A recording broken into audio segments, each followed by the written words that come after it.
People who had to deal with a rude person. What petty thing did you do to make their day worse? A few months ago, I drove to my parents' house late in the day. On my way back, I saw a dog lying in the middle of the road after being hit. I parked my car, turned on the emergency lights, and my headlights illuminated the dog. I put on a pair of gloves. I'm an emergency medical technician, and I always keep a box of gloves in my car. Not only because it's practical, but also because I often help animals that have been hit out of respect. I wanted to move the dog to the side of the road so it wouldn't be struck again. When I finally reached the dog, it lifted its head and was breathing normally. The car had only broken its back legs. The dog was fully responsive and hadn't lost much blood. Believing it still had a chance, I went to spread a few plastic bags across the back seat of my car. While I was doing this, I saw a car speeding down the road. I moved to the side and signaled for the driver to steer away to avoid the clearly visible dog. Instead, the driver ran directly over it, right in front of me. As an emergency medical technician, I've seen many intense situations, but usually I arrive afterward. Watching the dog struck again by a speeding car was shocking. I stood frozen, staring at what was left of it. Then I noticed the car had pulled into a house just a few doors down from my parents'. Blinded by a mixture of rage, shock, and disgust, I decided the dog needed a proper burial. It was about 1 a.m, so I went into my parents' backyard and grabbed a shovel and a wheelbarrow. I lifted the dog's body, still intact, into the wheelbarrow and wheeled it to the driver's house. I dug a 3-foot deep hole, lowered the dog into it, and buried it. I placed a large stone on top and left a note on the driver's door that read, "Hey, I'm sure you feel pretty bad about hurting that dog last night, so I'm sure you won't mind that I buried it in your front yard. It's what she would have wanted." It was about 3 a.m. when I finally finished everything, and I left home feeling nothing but defeat afterward. Story 2. It was summer. The toasters were running, microwaves heating up, freezers warming, and lunchtime chaos was in full swing. We were understaffed, and the line stretched out the door. Anyone familiar with Subway knows that the person handling meats also manages the toasting. That was my role that day. We were reaching the peak of the lunch period. With chaos building in every corner of the store, the line continued to snake toward the entrance. Into this mayhem walked a woman who skipped the entire line without the greeter, the bread cutter, the person who first takes orders, noticing. She boldly announced her large order and made it very clear she was in a big rush, tapping her foot impatiently with exaggerated urgency. The group of elderly ladies she had scooted in front of kindly let her go, though I could see the faint irritation flickering across their faces. They were too polite to tell her to take a hike to the back of the line, but their subtle frustration was unmistakable. I already knew this was going to be an entertaining challenge. The bread guy, taking her order, stayed silent, moving efficiently but politely, as he hurried to cut her bread and line up all 6 sandwiches for me to add the meats and toast them. She loudly demanded that they be double toasted, like toast them twice, as if I couldn't grasp what double meant. Her 6-foot-long subs were neatly arranged, and the elderly ladies, the rest of the staff, and even my supervisor in line were watching me closely. I had a bit of a reputation among the team for giving rude customers a taste of their own medicine, and everyone seemed to sense that today's show might be worth watching. I placed the first footlong on the toasting tray. The usual toast time was 20 seconds, or 10 seconds during the lunch rush. The tray could hold 3 footlongs at a squeeze, but since this woman kept tapping her foot and sighing about her important meeting, I decided to toast each sandwich individually. And because she had insisted on double toasting, I left each one in for an extra 20 seconds, ensuring the bread turned a golden brown, slightly crisp perfection at the edges. I repeated the slow, careful process for all 6 sandwiches, one at a time, keeping a steady, deliberate pace. By the 4th sandwich, her impatience began to crack through. She started giving instructions to the vegetable guy beside me about how she wanted her toppings. Clever and cooperative, he smoothly took over toasting for the elderly lady's sandwiches, ensuring they were served promptly while I remained focused on her order. I began adding her vegetables at the same unhurried pace, carefully selecting the stringy, over-soaked tomato bits, the soggy cucumbers, the limp pickles, and the saddest pieces of capsicum I could find. Meanwhile, the elderly lady's sandwiches, now perfectly toasted, were quickly topped with fresh vegetables by the helpful toaster guy. I was still meticulously finishing her second sandwich when the ladies were already done, A clear picture of the difference between efficient service and entitled impatience. I could have finished long ago, but I wasn't going to. The group of 4 elderly ladies who had been cut in line were fully served and ready for payment while I was still meticulously working through her 4th sub, each careful movement amplifying her frustration as she continued to lecture us about time management. Irony, fully intended. I then wrapped up the ladies' sandwiches and placed them in front of her order, smiling sweetly as I said, "Oh, these are done. You don't mind letting them scoot in front of you, do you?" 2 more customers, whose orders were ready, were also allowed to go ahead, further tightening the tension. Finally, after many deliberate huffs, sighs, and pointed glances, I completed her order. The elderly ladies, having witnessed the quiet triumph and teamwork, generously gave the largest tip we'd ever received, $20 each for me and the vegetable guy, praising our speedy work and excellent customer service. My supervisor, adding a touch of poetic justice, deliberately messed up her payment twice, for good measure. Story 3. In a less self-centered reality, the woman who only wanted peace was returning home after being fired, all because she finally stood up for herself. For 3 months, her supervisor had been harassing her, cornering her in hallways, brushing too close during meetings, and making comments that curdled her stomach. It was a small company, and he had an absurd amount of influence with the boss thanks to his seniority. She endured it in silence, collecting fragments of courage, but never proof. That morning, he accidentally brushed his hand against her as they passed in the narrow hallway. Something in her broke. She turned, slapped him hard across the face, and called him the perverted son of a bitch he was. The sound echoed through the office, drawing stares from her co-workers and from the boss, who hadn't seen the touch, but certainly heard the slap. 45 minutes later, she sat frozen at her desk, heart pounding, stomach twisted into knots. Then, the message came. "Boss wants to see you." As she passed her supervisor on the way to the office, he smirked, that same smug, oily expression, and whispered, "Good luck." Inside, she tried to explain.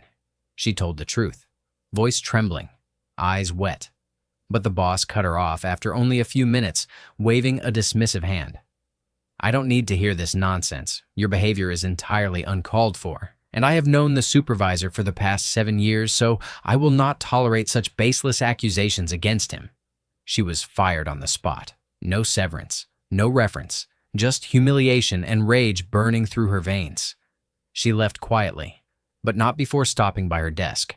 Her hands shook as she pulled out her phone, opened her email drafts, and finished the message she'd been too afraid to send before, the one addressed to HR, the board, and the company's shared inbox. It detailed every incident, every disgusting remark, and every time she'd tried to avoid being alone with him. She attached screenshots of the few messages she'd managed to save. Then she added one final line. "If silence is the only thing you reward here, consider this my parting contribution to the noise." She hit send. Later that evening, as she scrolled through her phone, she saw his LinkedIn page quietly change. Open to work. It wasn't justice, but it was enough. Story 4. My dad used to fly a lot, and he had one very favorite tale of revenge. Dad was a businessman and carried that unmistakable businessman look, always flying in a suit, crisp shirt, and tie. Like many business travelers, being seated next to a child was one of his greatest dreads, as flight time was one of the few moments he could escape the constant ping of phones, relax, or get some work done. One day, he was seated in the aisle seat of a row of 3, with another businessman in the window. Suddenly, a breathless and harried mother appeared, holding her tot's grubby hand in hers. Dad assumed the child was too old to be sitting on a lap, but he was mistaken. It was a last-minute booking for the final 2 seats on the plane, meant for a funeral, as he later discovered. The kicker was that the mother and child were booked in the middle seat of his row, and the middle seat in the row in front of him. The stewardess asked if anyone would switch seats so the woman and child could sit together, and everyone pretended not to notice, except my dad. To the amusement of his seatmate, Dad ended up seated directly in front of the tot for that leg of the flight. As tots often do, the child struggled with the ear-popping takeoff, crying and kicking, wanting out of her seatbelt. Dad, meanwhile, was crammed between 2 very large passengers. The mother leaned forward to apologize profusely once they were airborne, explaining the circumstances of the funeral. His seatmate made disparaging remarks about children, suggesting they ought to fly with the luggage, not realizing the stewardess was right behind their row and could hear everything. Cut to the second leg of the flight, which, as Dad later recalled, was from somewhere in Canada through Chicago to Dallas. Dad, the woman with her child, and his former rowmates all remained aboard for this leg. Imagine their surprise when the stewardess arrived and politely invited Dad up to business class for the second leg. Dad stood up, noticed there were 2 empty seats, and politely suggested that those be offered to the woman and her now angelically sleeping child. He then sat back down. The stewardess smiled and escorted the woman and child forward, with Dad following behind, carrying the toddler's diaper bag. The mother's hands were full, and somehow the sleeping child dropped onto Dad in the process of leaving the row. The stewardess smiled sweetly and escorted the woman and her child forward, with my dad following behind, carrying the toddler's diaper bag. The stewardess then suggested to my dad that he might as well move all the way up to first class, noting how nice he had been and that there was now plenty of space. The man who had been seated in the row with the woman and Todd on the first leg quietly experienced a small meltdown, but managed to keep it under control until the flight ended. Dad dozed off during the second leg, and somehow his previous rowmate passed him on the ramp off the plane, nearly bumping into the mother carrying her child in the process. As they exited the tunnel, the woman's husband appeared, dressed in a pilot's uniform. While my dad collected his luggage in full view of the former rowmate, they called him aside and arranged a pair of tickets to anywhere in the world. He used those tickets to take my mom on a special trip for their 30th wedding anniversary. The former seatmate, witnessing all of this, was clearly unimpressed and huffed off with his suitcase, frustrated that he had missed the reward of my dad's good-natured patience. Story 5. I worked at a Holiday Inn several years ago. The hotel was going under, and an independent family-owned company, Red Mafia types, no joke, bought it out. They came in and fired all the competent management, keeping and promoting the worst of the worst. After a few months of being overworked, underpaid, and horribly mistreated, including being cheated out of a raise, yelled at in front of a lobby full of customers for mistakes I didn't make, and countless other frustrating incidents, I finally gave my 2-week notice. I was working my last night, the audit shift, from 11 p.m. to 7 a.m. By that point, the hotel was practically a workplace for S-workers. My former front desk manager and the ex-bartender, who had been fired, came by to say hello. We all started venting about how awful the new owners were, and then my former manager had a mischievous idea. The key card machine had a login for employees to make room keys, as well as a master login that accessed everything. The new owners had neglected to change the master login. So my former manager gave me the instructions to delete all the key cards and then erase all the employee logins. At 7 a.m., my relief front desk attendant arrived 45 minutes late, again with no apology. I decided it was the perfect moment. While she counted her drawer, I wiped all the key cards, cleared all the logins, locked the system, and then walked back to clock out. As I was leaving the hotel, I overheard her telling a guest, "I have no idea what's going on with this machine. I can't log in to reset your key card." To clarify, I'm not a heartless person. The coworker relieving me was hardly innocent. This wasn't just about revenge against a terrible job. For example, I had been in line for the next desk manager position until I gave my notice. This coworker wanted the job and tried to get me fired before I left. On one memorable occasion, she refused to initial my cash drop at the end of a shift, claiming she saw a thick envelope going into my purse. It was ridiculous because the drop was correct and the money was there, but if the controller had been dishonest, I would have been in serious trouble. That incident stuck with me. The hotel itself was practically a red light zone. No families stayed there, only a handful of business travelers. About 95% of the guests were men with local addresses who brought female friends over for the night. We kept handwritten log cards for every room, and part of my job each night, including that night, was to check these cards for accuracy. The entire Mafia family lived in the hotel, so this act of wiping the key cards and logins was also a small way of getting back at them for being impossible to work with. I agree, it was a horribly reckless thing to do. I was 20 years old, mad, and not thinking about long-term consequences. I would never do it again. But it remains one of my most satisfying tales of revenge. Story 6. When I was about 15 or 16, I worked at a small, privately owned video rental store in town. The place had its quirks, and let's just say the owner ran things in a way that always felt a little unusual. But that's a story for another time. My boss was incredibly frugal and only scheduled one employee per shift, so on most Wednesday and Thursday nights, I had the whole place to myself. The store was located in Concord, Massachusetts, a very upscale, quiet town. Most of our customers were local families, especially parents coming in with their kids to pick out something for movie night. Many of them had a certain air of confidence and comfort that comes with living in a well-off area. They'd swipe their cards without hesitation, and sometimes treated service workers like part of the background. Back then, we had a really basic computer system. One of its functions automatically blocked anyone from renting another movie if they had more than $10 in late fees on their account. Employees could override it if they felt it made sense, like if the fee seemed unfair or it was a regular customer. One evening, a woman came in with a group of kids, maybe 5 or 6 boys, around 12 or 13 years old. The store was small, so when they started running around, things got a little chaotic. They were excited, loud, and pulling movies off the shelves while other customers tried to browse. The woman didn't seem too concerned. She was sitting nearby, chatting on her cell phone. I was pretty shy back then, so instead of saying anything, I decided to wait until they were done and planned to tidy everything up afterward. Eventually, the woman came up to the counter with a stack of movies, a few video games, and an armful of candy. She was still on her phone, barely looking up as she placed everything in front of me. I pulled up her account, and there it was. About $120 in late fees, plus 4 movies that had been checked out for more than 6 months and never returned. I tried to get her attention, saying, "Ma'am, excuse me?" But she waved me off without breaking her conversation. After another minute, she hung up, turned to me, and said sharply, "Well, what's taking so long?" I kept my voice calm and explained, "Ma'am, it looks like your account has a large balance due and I can't process any new rentals until it's paid and those movies are returned." That's when she got upset. She started explaining that her daughter had used her account, that she wasn't the one who lost the movies and that she shouldn't be responsible for the fees.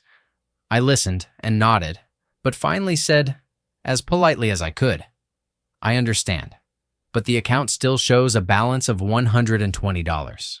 I'm really sorry, but I can't override the system. It's company policy." She didn't back down easily. She started saying things like, "I know the owner.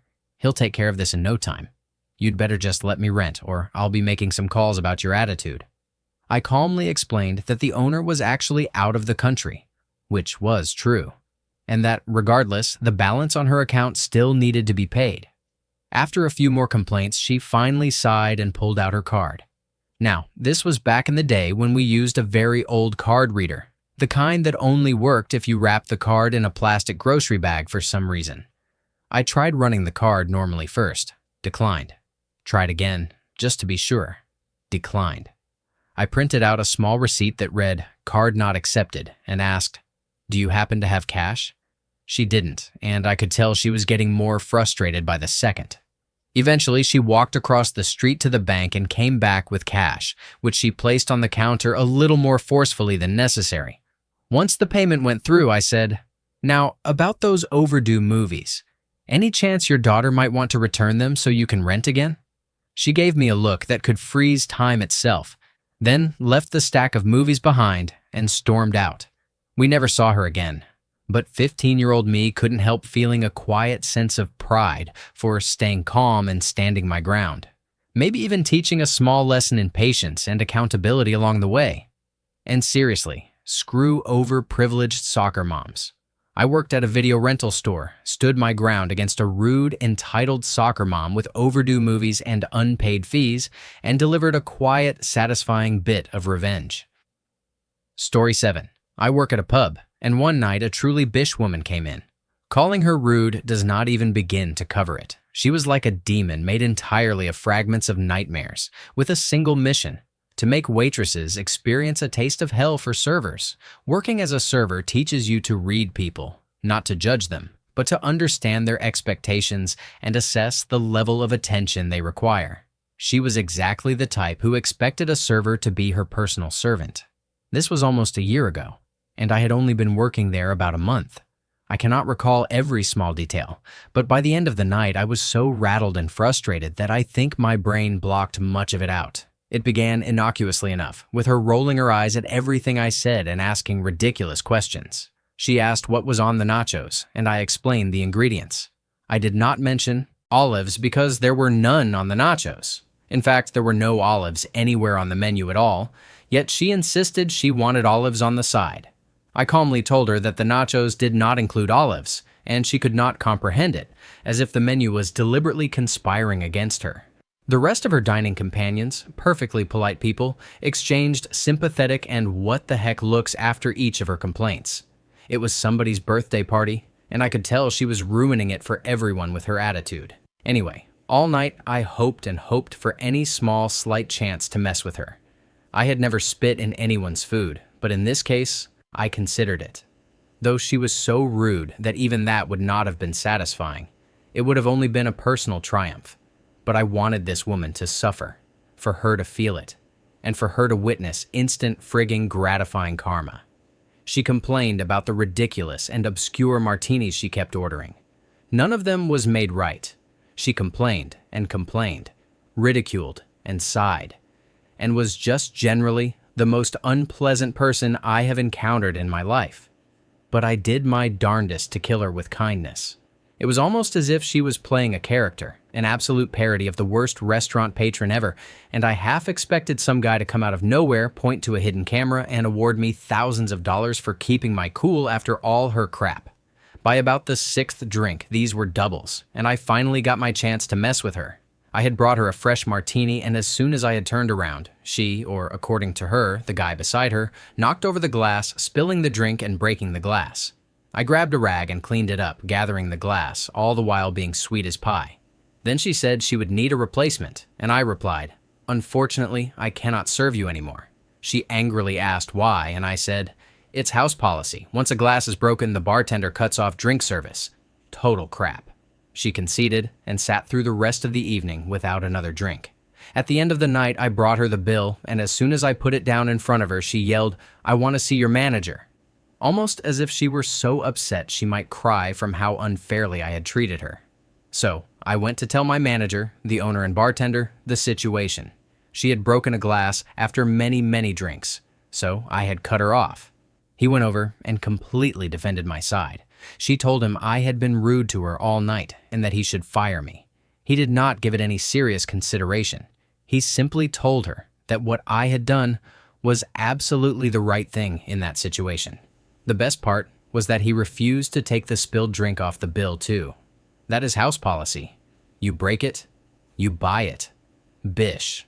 Everyone else in the party apologized profusely for the way she had acted all night as they came up to pay their bills and tipped a good 20% to make up for it. It may not sound as satisfying as it was, but that opening when she spilled the drink was pure karmic triumph. It felt like sunshine and justice colliding inside my brain.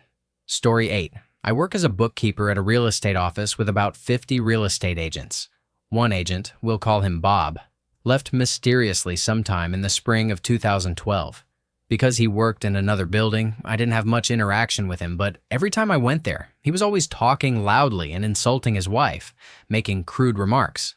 Though I thought his comments about his wife were completely out of line, I didn't voice my opinions because I was still new. 3 to 4 months later, Bob returned, and I was able to witness his antics firsthand. Let me list 2 prime examples of his behavior that stick out in my mind. 1. We have one office administrator who is constantly overworked and essentially the backbone of the office. She had accumulated about 2 months of paid time off because if she ever took time off, people began to panic.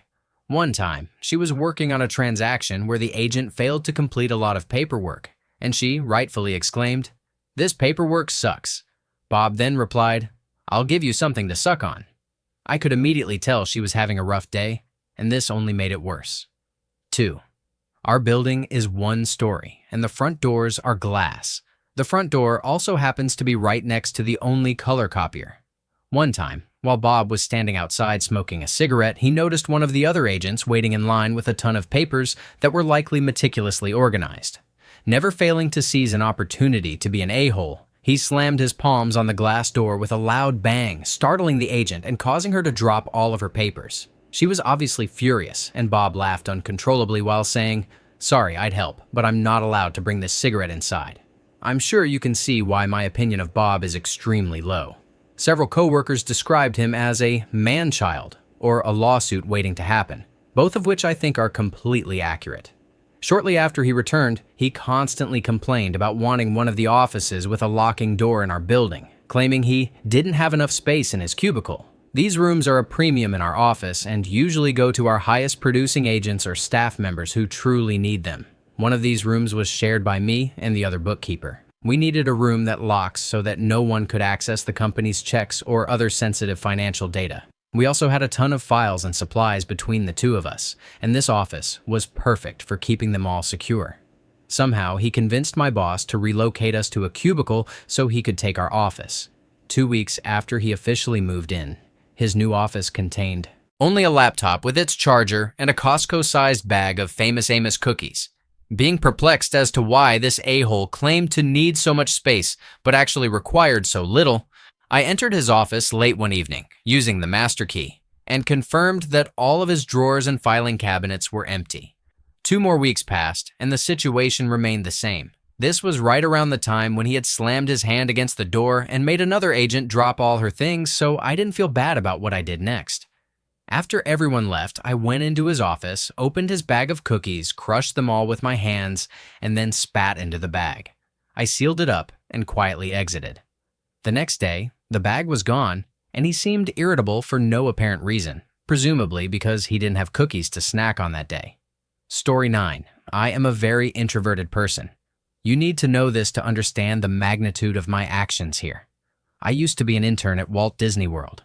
After my internship, I was on good terms as an employee and invited to stay on as a seasonal cast member.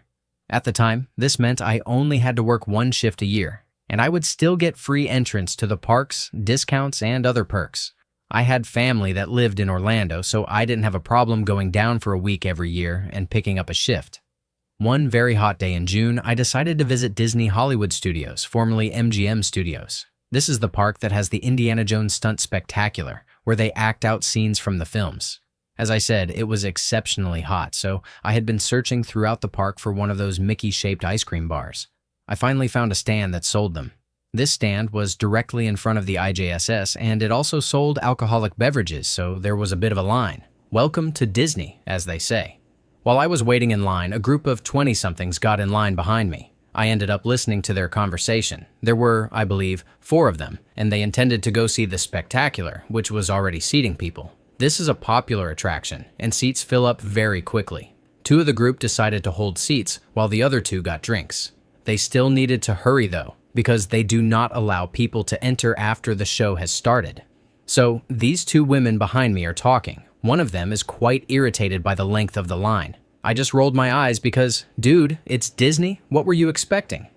Over the course of a few minutes, she gets nastier and nastier. She begins insulting the intern cast members who are working the stand, which you can tell by the name badge if a CM is regular or an intern. She starts insulting their intelligence, calling them high school dropouts. You have to be in college to get into the Disney College program or internship. She continues saying, how hard can it be to pour a drink? It's park regulation that all beverages coming in glass bottles must be poured into cups for obvious safety reasons. This goes on for about 10 minutes, and I am getting more and more upset. I would normally never ever confront another person, but boy, were my beans baking. It is finally my turn to order. I turned around and said, "Sir, I'd like this woman to order before me because I am pretty sure if she doesn't get what she wants immediately, she's going to keel over and die from how she's been going on." Her face turns red and she begins spluttering. She gets so mad. "No, that's all right, honey. You go on right ahead, Bish," she barked. "Oh, no, ma'am, I insist. I wouldn't expect you to wait in line at Disney World of all places," I said. "Just order, you Bish." So, I get my Mickey bar. While I'm paying, she asks for a bottle of water. The poor CM turns paper white and says, "I'm so sorry, ma'am, but we've just run out of cold water bottles." This woman starts exploding and screaming for a manager about how she's been treated. I, knowing the score better, noted the names of the people working the station, and strolled over to guest relations or customer service. I wrote out special exceptional service cards for each one of them and spoke with a manager about the event. She said she would make sure to speak with the manager for that stand right away and ensure he knew the whole story. Story 10. This weekend, I was taking the bus home from a bar at around 2 in the morning, pretty drunk. I get on, and it's just me, an old guy, and two cute girls sitting together. So I sit down, start scrolling Reddit on my phone, when this douchey thug type gets on and sits right behind the girls. Immediately, he has his hands on the backs of their seats, trying and failing miserably to flirt with them. Numerous times, they ask him to stop, say they are utterly disinterested, and eventually tell him to bugger off. Still, this guy doesn't take a hint. He keeps going on, suggesting they come over to his place, have wine and such, since he claims one of the girls looked Italian. Trying to impress them further, this smug moron insists that he speaks Italian and proceeds to attempt calling them beautiful young angels in a language he clearly doesn't know. I did, and that's when I lost it. I hadn't practiced much since spending a summer in Sicily a few years ago, but I could tell immediately that he had mangled the sentence. So, loudly and pointedly, I raised my voice and pronounced the phrase correctly, then told him as much. Taken aback and probably feeling embarrassed, he said I was probably just making it up and didn't know Italian. With the two girls now watching and giggling, I continued for about 15 seconds in Italian, explaining how he was a tactless, brutish, and repugnant jerk. They didn't understand, but he didn't doubt my ability after that. Instead, he just said, "Hey, bugger off. Dude, learn to mind your own business." Now this infuriated me. Bugger off. Hypocrisy like this never ceases to amaze me, and though I'm generally non-confrontational, I was drunk and riding public transit every day makes one feel terrible for all those innocent girls who have to endure creepers like old men, neckbeards, and douchebags. I informed him that I would mind my own business when he learned to do the same, since I had just watched him harass these two poor girls who clearly wanted nothing to do with him. At this point, the girls were laughing at him, telling him to listen to me and that he was just making himself look foolish. This went on for another stop or two until he focused on me again, spouting crap, and then finally quieted down when he got no reaction. I mostly ignored him while pulling a pen from my bag and writing my name and number on a scrap of paper. Normally, I would never do this because, as evidenced above, I absolutely despise guys like him. But I wanted to spite this jerk as much as possible. When my stop came, I walked over to the pair of girls, smiled broadly, handed them the paper, and said, "Give me a call next time a hole won't leave you alone." Both girls laughed, and one enthusiastically said, "I'll be sure to." I walked off the bus, but not before giving the douche in question the most triumphant smirk. The next morning, I got a text from one of them, thanking me for fighting for them and asking if I wanted to drink and smoke in the park sometime that week. We met yesterday and really hit it off. In a way, I suppose I should feel grateful to Mr. Bus Douche. Chivalry always wins. Story 11. Several years ago, I was driving to work while my gran was in the hospital. I normally do not talk on the phone while driving, but we were expecting news about whether there was any chance of her surviving. Naturally, when I saw it was my mum calling, I answered. While hearing the bad news, I inadvertently slowed down a bit. After a moment, I noticed the guy behind me tailgating the heck out of me. The road was 4 lanes with a center lane, often referred to as the unalive lane, used for turning across traffic, and I didn't feel up to speeding back up, so I headed for the outside lane. Just as the guy behind me made a move for it, I quickly corrected to remain in the inside lane, making sure not to wildly cut him off, and the road was empty as far as I could see. This guy then stomped on the gas and passed me in the center turn lane. I was fighting back tears and still in shock. I was amazed that I did not hit him as he zoomed in front of me and slammed on the brakes. By this time, I had hung up the phone, and I assumed he was trying to deliver his brand of justice. I slowed behind him and then cautiously moved forward, keeping a safe distance. With no other cars around, this idiot slammed on the brakes again. I tried moving to the outside lane, but he cut me off and slammed on the brakes a third time. Now, I was genuinely nervous being so alone on the road, so I picked up my phone and dialed 911. As I described his car and license plate, I noticed him glancing in the rearview mirror, clearly aware that something was happening. That was confirmed when he suddenly made a left turn from the outside lane, cutting across 5 lanes into a residential neighborhood filled with kids playing outside. I continued reporting his movements to the police as he sped down streets parallel to the highway. The cop on the phone informed me it would be several minutes before help could arrive. I knew it was a bad idea, a very bad idea, but I decided to cautiously follow him. I moved into the inside lane, and at the next road, I saw him turn left deeper into the residential area.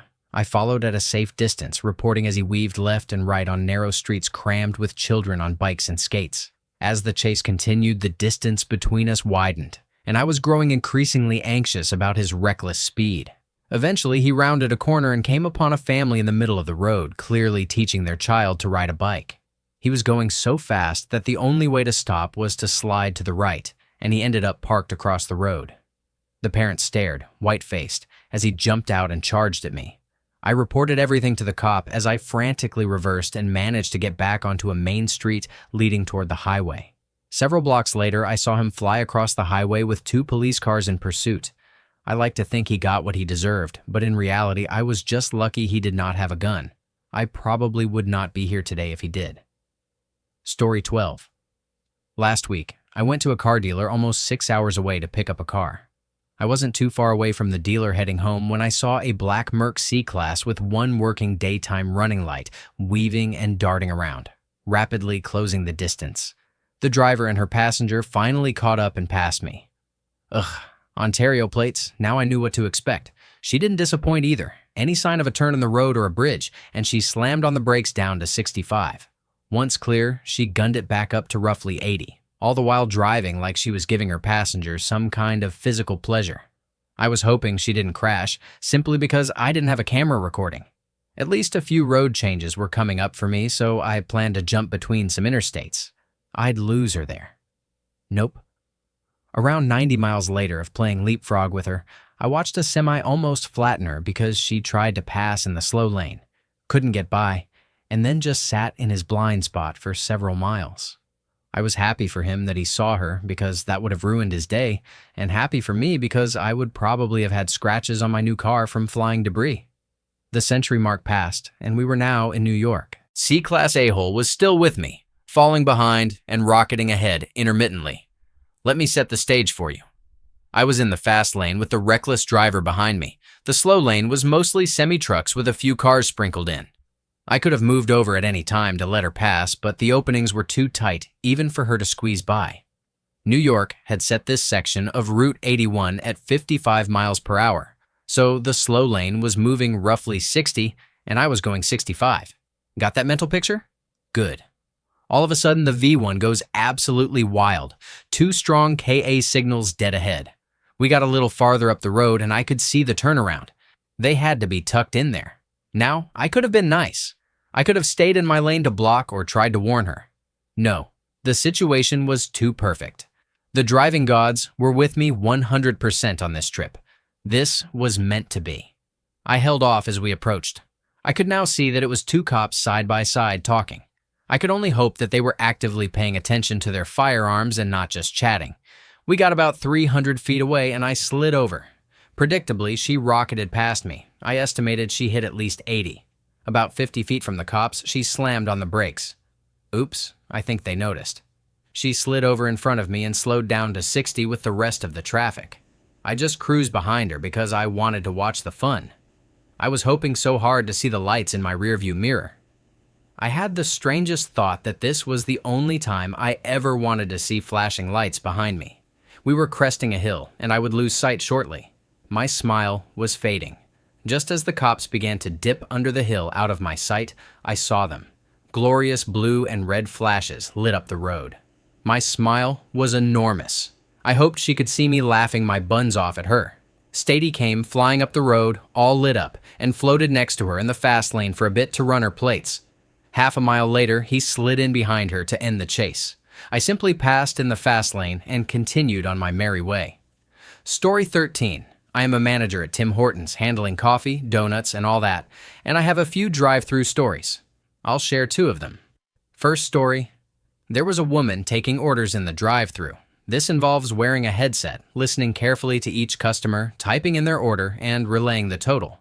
She was from Trinidad and had a slight accent, barely noticeable. I wasn't in the drive-thru at the time, but had my headset on and could hear everything. A customer pulled up and, based on the price board, asked for the coffee that is $1.54. The woman punched in the correct order and said, "Your total is $1.72. Please pull ahead." The customer complained, "No, I want the $1.54 coffee." She refused to acknowledge that taxes changed the total. Trying to satisfy her, the woman suggested a smaller size, but the customer got even angrier and shouted, "No, I want the coffee that's $1.54. And then asked, "Do you speak English?" referencing her accent. Eventually, the customer pulled up to the window, encountering a new employee with an accent as well. She assumed this person also wouldn't speak English and could not provide the correct coffee. That's when I stepped in. The customer immediately asked if I spoke English. I calmly replied yes, explained the same total with taxes exactly as the woman had, and clarified which coffee she wanted. She finally seemed to understand and said, "Okay, I'll get that then." However, after hearing the rude, clearly prejudiced remarks, I told her, "You were rude to my employees. You can order that coffee the next time you come in. Have a good day," and shut the window. She yelled and threw a tantrum, but eventually left without a drop of coffee. Second story. We had a new girl at the drive-thru window. She was a shy part-timer, only 15, and that day was her very first. Since it was her first day and a busy Saturday morning, I was standing right beside her. A man drives up who had been in earlier and received a coffee cup that had a hole in the bottom which leaked into his car. Instead of speaking to a manager, he took it out on this poor girl. He was yelling at her, "Your cup leaked all over my freaking car. You need to pay for this, blah, blah. I have a stick up my buns." The girl had no idea what was happening and likely thought she had done something wrong. I stepped to the window and asked him, "Excuse me, sir, did this girl make your cup?" He snapped, "What?" I calmly replied, "Did she make your cup? You are yelling at her like it's her fault. It is not her fault. She did not make your cup. We at this store did not make your cup. That cup was made in Toronto. If you have a problem, contact Tim Hortons in Toronto and they can cover your interior." He seemed mad at first, likely embarrassed for being such a jerk. Story 14. This is perfect because I had just such an opportunity not 4 hours ago. I was at a concert of one of my favorite bands, Alisana, a post-hardcore screamo. While one of the openers was performing, I was jumping up and down, jokingly pushing my friend and younger brother around, as one does at hard rock shows. But there was a quintessentially scene kid. Hair falling into his eyes, arms firmly crossed, posture slumped in a practiced display of indifference, who clearly did not enjoy my enthusiasm. He did not shove me away, but firmly pushed me away from himself. Everyone was packed like sardines, so there was no way I could avoid touching him, and he held his hand up, propped on his other still crossed arm, to prevent me from moving back to where I had been and accidentally jostling him further. I looked back at him for a while, wondering if he was serious. He was refusing to make eye contact. I shrugged and returned to enjoying myself, but a few minutes later, he struck again, firmly pushing me with one hand, still avoiding eye contact. I let it slide once more. The third time he did it, I turned around and said calmly, "Stop pushing me." And he responded in an agitated voice, "Stop frigging touching me." As I said, it was physically impossible not to touch him as long as he stood near me, and if I was not touching him, someone else surely would. I turned back to my friend and my little brother, who is 14, 3 years younger than me, but about 30 pounds heavier and built like a lacrosse defender, and explained what this kid was doing. My brother said, "I got your back," as a joke, but I knew he would. So I waited for a pit to open up. If you have never been to a hardcore concert, a pit is where the band's frontman shouts something like, "I want to see this freaking floor open up when I count to 3. He then counts to 3 and everyone pushes through a circular hole in the densely packed crowd. A few brave or highly intoxicated individuals get in the center and shove each other around, almost like a chaotic game. When the pit opened, I immediately found the kid, knowing I could confront him and it would be socially acceptable in that setting. I think he was looking for me too, but either way, we found each other and began shoving. I am not bulky or particularly strong, but I am 6 feet tall, and this kid was probably around 5 feet 6 inches. By squatting, I could get good leverage on him, And when we crashed into each other, he bounced back much farther than I did. Then my real opportunity struck. I saw a large, brutish man coming careening from the edge of the circle toward the center. I pushed the kid directly into his path. The kid was plowed down, tackled onto the wooden floor. He was not injured, but it must have hurt immensely. The song ended, and I found my friend who was laughing hysterically because he had witnessed the entire scene and wanted to see this kid get his comeuppance just as much as I did. I am laughing now, writing this because it was incredibly satisfying to watch the outcome. Story 15. During my college years, I went to community college and was allowed to use my family's spare car to get to school and work. Naturally, I ended up as the local pizza delivery person for one of the 2 pizza shops in our small town. We had our regulars and whatnot, but there was always this one older man who lived outside of town. He would call in orders while drunk and often pass out by the time a delivery person arrived.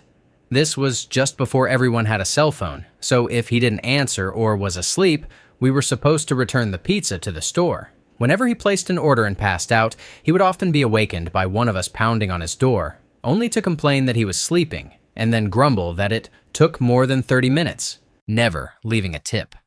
The guy was just a drunk, entitled a-hole. By the time I had decided to leave that job, it was a Friday or Saturday night, and the man called in for his usual order. I thought, frigging a-hole, after all this time, I'm going to give him a little lesson. My bosses were generally reasonable, but my lady boss was particularly understanding. She knew exactly how difficult delivery work could be.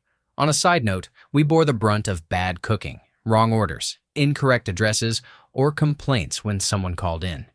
We were the bish in the food service industry. Despite the job being decent, you dealt with a ton of jerks. Anyway, I had already informed my lady boss that I was moving on and would no longer be doing the job. When I noticed the man's address on one of the bills, I pulled her aside and said, "Let me get this straight. I can't stand this guy." She asked, "What are you going to do?" I replied, "Nothing that doesn't justify 5 years of Friday night anguish," or something to that effect. The pizza was made, and normally it would go into the pizza warmer bag before heading to my car. This time, I took the pizza out of the bag and left the bag in the store. I happened to grab 2 bungee cords from the back of my car and secured the pizza to the roof rack before driving off. Fortunately for me, I had access to a cell phone. It was shared among my family at the time, my dad during the day and me in the evenings. When I arrived at the man's house, I knocked. Naturally, there was no answer. He was drunk and passed out again. Instead of returning the pizza to the store, I called the shop and asked for the man's number. My lady boss asked, "Are you okay?" Or perhaps, "Are you going to be okay?" I replied, "It's fine, just making sure he gets his dinner." I called him and said, "I've been standing out here for 20 minutes. Your pizza is getting cold." As usual, the transaction was made again with no tip. The second I got back in the car, I called the store and said, "He's going to call back that his pizza is cold. Tell him I was standing around for 20 minutes. When I returned to the store, I was met with the most mixed expression I've ever seen. Disappointment mixed with congratulations and outright hilarity. Story 16. I used to drive a minivan. Being an aware driver, I was well aware of how other drivers looked at me, though being an aware driver, I rarely caused problems for others in spite of being in a van. Near the end of my van's life, I was driving home one afternoon. I got onto a 2-lane interchange, which was shortened to 1 lane midway through the turn before merging with a truck route on the left, and then the freeway about another 300 feet down. I was in the left lane with nobody behind me and 3 people in front of me in the right lane. All of a sudden, this frigging guy, I noticed him for 2 reasons. 1, he was driving the same kind of van as me, same color even. Wow, cosmic coincidence happening here. 2, he was accelerating straight toward me, and I thought, he is going to collide with me. Oh heck, how did he get going that fast? I did what any reasonable person would do in this situation. I accelerated and banked into my turn a little more to give him extra time to go around and more room to do it. He whipped past me, almost sideswiping me in the process before practically fishtailing as he slowed down for the car in front of him in the right lane, which he eventually merged into after avoiding me. Heart rate up, the turn began, and having sped up and banked to the side, I emerged in front of the car that this man was now tailgating. The truck route approached, and there was a massive oil tanker ahead of us as our procession of incompetence merged into traffic behind it. Now, As this truck route joined the freeway, there was an exit before it became the freeway properly. The car between me and this reckless driver exited. He accelerated and began tailgating me. The truck I mentioned merged over into the next left lane from in front of me, and the two cars between me and it sped ahead. I decided to feign accelerating as the truck climbed, but as the ground evened out, I matched my speed to the truck just as we were passing another on-ramp. So, to recap the position I had put this man in, he was stuck behind a van going 45 in a 60 zone. To his left was a giant oil tanker moving at the same speed, and now behind him were a bunch of fresh cars joining the mix, most of which decided 45 at this time of day was sufficient and matched my speed. Did I mention I had an open, clear road in front of me the entire way, and Mr. Doppelganger could see that? Throughout the entire time, I was watching him out of the corner of my eye in the rearview mirror. He was throwing his arms around, clearly screaming, banging his fists on the dashboard. You name the primitive monkey rage display, he was performing it. I didn't see exactly where it escalated from there, but I would not be surprised if he imagined flinging crap at some point. This chaos went on for about 15 miles before he finally turned off, apparently in frustration. I had a chuckle to myself and completed my commute without any further noteworthy incidents. Thank you for watching. If you enjoyed this video, be sure to give it a thumbs up, subscribe, and hit the bell icon so you never miss an update.